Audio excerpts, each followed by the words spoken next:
Oke, Assalamualaikum warahmatullahi wabarakatuh. Perkenalkan kami dari kelompok 10 mata kuliah bimbingan konseling di SD. Kami dari kelas 7C PGSD. Nah, kami di sini akan mempresentasikan makalah yang berjudul kegiatan administrasi. Sebelumnya, perkenalkan dulu, kami dari kelompok 10 beranggotakan 7 orang, yaitu ada Nur Hidayah, Rizka Nur Fahma, Siti Mutiatul Azizah, kemudian saya sendiri Ahmad Zain Mukarabin, lalu ada Eka Febrianti, Tasya Kamina, dan yang terakhir ada Saurian Akbar. Oke, baik. Yang pertama, kita masuk dulu ke pengertian administrasi pendidikan. Sebelum memasuki apa itu administrasi pendidikan, kita terlebih dahulu mengetahui apa arti dari kata administrasi. Tentu kita sering mendengar kata administrasi dalam kehidupan sehari-hari. Nah, jadi administrasi ini berasal dari bahasa Inggris, yaitu kata administration. Dalam pelaksanaannya sering disebut to administrate. Lalu dari beberapa ahli juga mengemukakan pendapatnya, yaitu seperti Siagian yang menyatakan bahwa administrasi adalah keseluruhan proses pelaksanaan daripada keputusan yang telah diambil, dan pelaksanaan itu pada umumnya dilakukan oleh dua orang manusia atau lebih untuk mencapai tujuan yang telah ditentukan. Nah, itu menurut Siagian. Lalu ada lagi ahli yang lain mengatakan, yaitu Trisna, yang mengatakan bahwa administrasi ini adalah keseluruhan proses penyelenggaraan. Nah, begitupun ahli-ahli yang lain, mereka juga mengeluarkan pendapatnya masing-masing. Jadi dari beberapa ahli dapat dipahami bahwa administrasi ini adalah sebuah kegiatan atau semua atau keseluruhan kegiatan yang dilakukan secara bersama-sama untuk mewujudkan tujuan yang telah ditetapkan. Nah, kegiatan administrasi ini dilaksanakan dalam setiap kelompok kehidupan. Nah, dalam kelompok kehidupan ini termasuk juga dalam bidang pendidikan. Lalu kita masuk apa itu pengertian administrasi pendidikan. Namun secara singkatnya, administrasi pendidikan itu ialah pembinaan, pengawasan, dan pelaksanaan dari segala sesuatu yang berhubungan dengan unsur-unsur yang ada di sekolah. Mungkin itu dulu untuk pengertian administrasi pendidikan. Selanjutnya akan dilanjutkan oleh pemateri berikutnya. Baiklah, selanjutnya itu ada fungsi-fungsi administrasi pendidikan. Yang pertama ada fungsi perencanaan. Perencanaan adalah proses yang diikuti oleh seorang pemimpin dalam memikirkan secara tuntas terlebih dahulu apa yang hendak dicapai dan bagaimana dia mencapainya. Yang kedua, fungsi pengorganisasian. Dalam fungsi ini dilakukan pembagian pekerjaan, peraturan, dan penempatan orang-orang yang akan menjalankan tugas-tugas yang telah ditetapkan. Yang ketiga, fungsi penggerakan. Pemimpin yang sesuai dengan kemampuannya menggerakkan baik tenaga pendidik, kependidikan, maupun penunjang dalam organisasi yang menangani pendidikan. Yang keempat, pengawasan. Pengawasan manajemen sekolah adalah usaha sistematis menetapkan standar kinerja dengan perencanaan sasarannya, yang dengan sendirinya pengawasan tersebut akan membangun sistem informasi umpan balik. Yang kelima, penyusunan pegawai. Dalam fungsi ini antara lain menentukan, memilih, mengangkat, membina, membimbing sumber daya manusia dengan menggunakan berbagai pendekatan. Yang keenam, fungsi pengarahan. Pengarahan ini adalah penjelasan, petunjuk, bimbingan, serta pertimbangan terhadap para personel pendidikan yang terlibat, baik yang dalam jabatan struktural maupun fungsional. Yang ketujuh, ada fungsi pengkoordinasian. Pengkoordinasian ini adalah segenap kegiatan yang ditujukan untuk menghubungkan berbagai bagian-bagian pekerjaan dalam suatu organisasi. Yang kedelapan, fungsi pelaporan. Fungsi pelaporan ini biasanya lebih banyak ditangani oleh bagian staf ketatausahaan dan akan digunakan manajer untuk membuat laporan. Dan yang terakhir itu fungsi pendanaan. Pada fungsi ini, organisasi yang harus menetapkan dari mana sumber keuangannya, akan dipergunakan untuk apa, dan bagaimana pengalokasian dan perhitungannya. Itu saja dan akan dilanjutkan oleh pemateri yang lain. Materi selanjutnya yaitu tujuan administrasi pendidikan. Tujuan administrasi pendidikan pada hakikatnya merupakan alat untuk mencapai tujuan optimal pendidikan. Karena sekolah merupakan subsistem dari sistem pendidikan nasional, maka tujuan administrasi pendidikan yang dilaksanakan di sekolah mempunyai 3 macam jangkauan. Yang pertama adalah tujuan jangka pendek. Agar tersusun dan terlaksana suatu sistem pengelolaan komponen instrumental proses pendidikan yang terdiri dari komponen siswa, komponen pegawai, guru, sarana dan prasarana, organisasi, pembiayaan, kurikulum, tata laksana, dan hubungan masyarakat guna menjamin terlaksananya proses pendidikan di sekolah yang relevan, efisien, dan efektif yang menunjang tercapainya tujuan pendidikan di sekolah yang bersangkutan. Lalu ada tujuan yang kedua yaitu tujuan jangka menengah. Agar tujuan jangka pendek dilakukan tidak salah arah, perlu berorientasi kepada tujuan jangka menengah, yaitu tujuan institusional. Jadi, tujuan jangka pendek harus disesuaikan dengan tujuan institusional. Nah, tujuan institusional pendidikan untuk semua tingkat dan jenis sekolah itu telah dilakukan oleh pemerintah. Lalu yang terakhir ada tujuan jangka panjang. Nah, semua tujuan jangka menengah yang akan dicapai harus mendukung tercapainya tujuan pendidikan yang lebih luas, yaitu tujuan nasional. Karena itu, kegiatan administrasi pendidikan di sekolah dalam jangka panjang hendaknya akan mendukung tercapainya tujuan pendidikan nasional. Selanjutnya, prinsip-prinsip administrasi pendidikan. Menurut Switri 2020, prinsip administrasi pendidikan meliputi yang pertama, prinsip efisiensi. Efisien artinya bagaimana administrasi pendidikan dapat berlangsung dengan cara menghemat waktu, biaya, tenaga dalam mencapai suatu tujuan.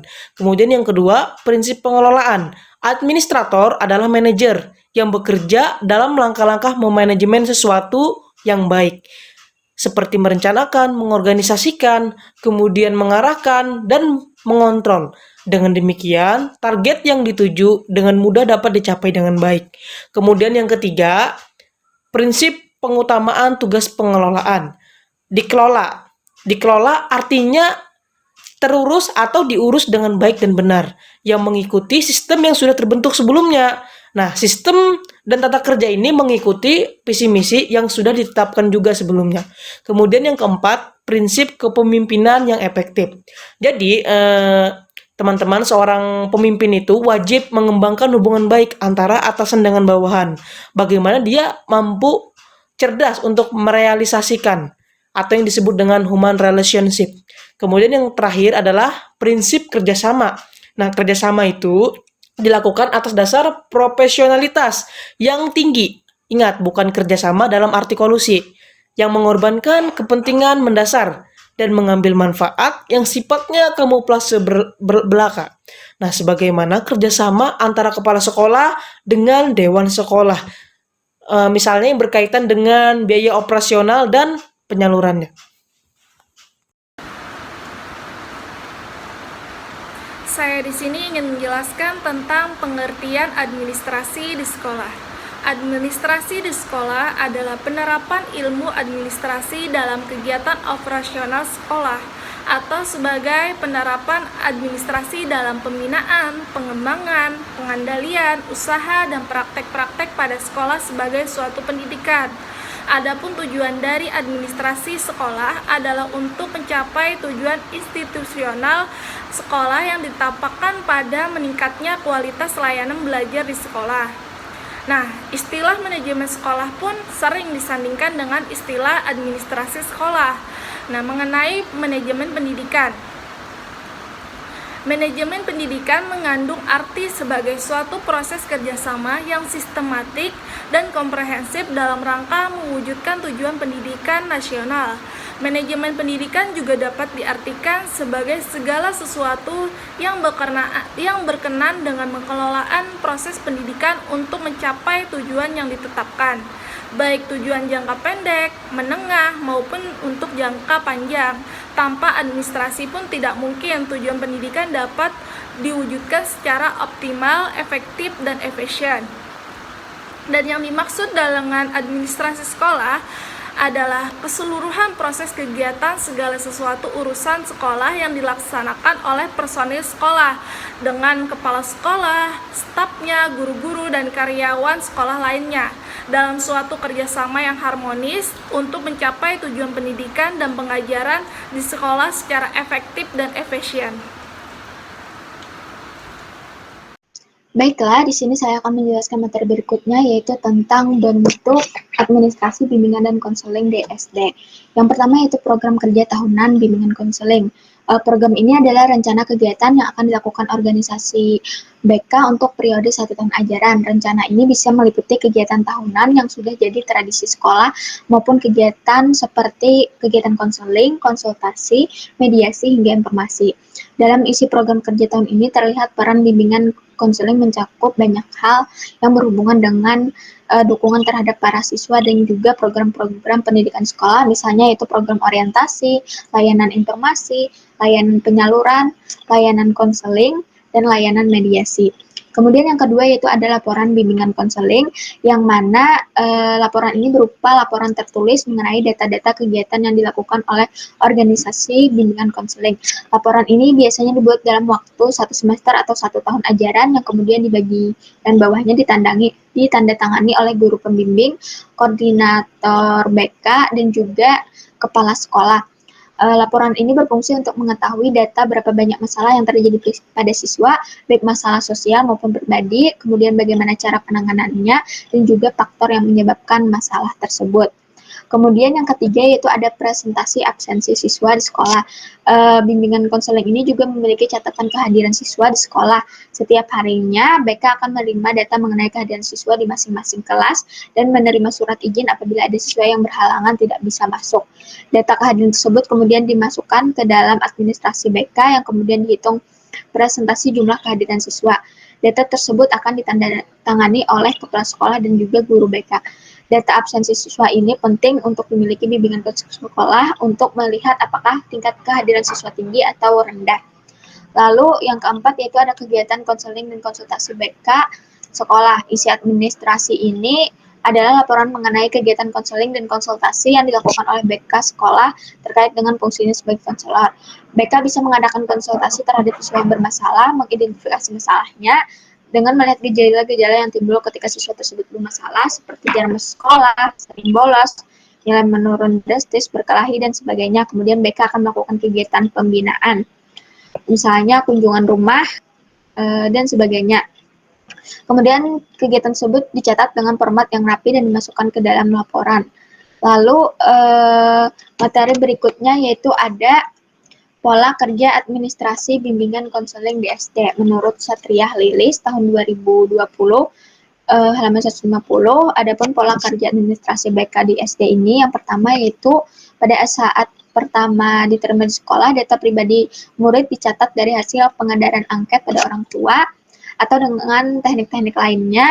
Data tersebut kemudian dimasukkan ke dalam file, map, atau buku pribadi masing-masing murid.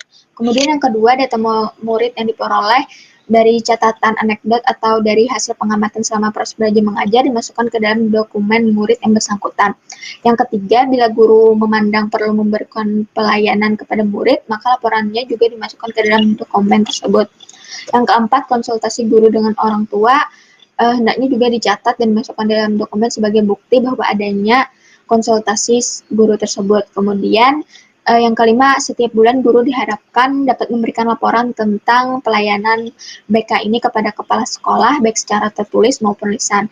Kemudian selanjutnya yaitu dalam keadaan yang sangat khusus, guru kelas dapat menghasilkan murid kepada petugas yang lebih relevan atau dipercaya dan berwenang atas izin kepala sekolah.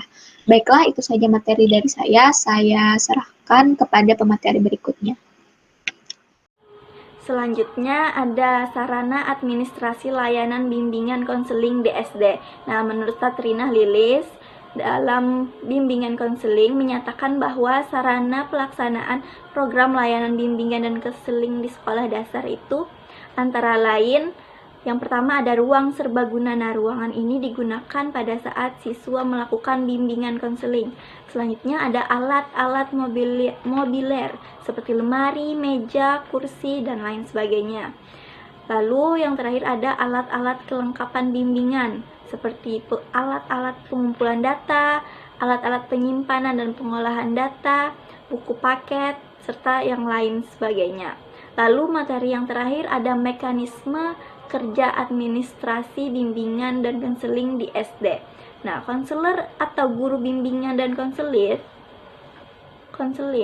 menyelenggarakan proses pembelajaran melalui kegiatan pelayanan bimbingan dan konseling dalam bidang pengembangan pribadi, kemampuan sosial, kemampuan belajar, dan pengembangan karir pada satuan pendidikan. Nah, konselor membantu individu mengaktualisasikan diri secara optimal dalam aspek kecerdasan intelektual, emosional, spiritual, sosial, dan kinestetik.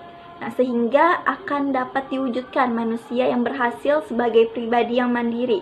Nah, pelayanan bimbingan dan konseling di sekolah sebagai bagian dari integrasi dari sistem pendidikan di sekolah. Nah, perlu dilakukan secara baik, terarah, sistematik, terprogram, dan terstruktur.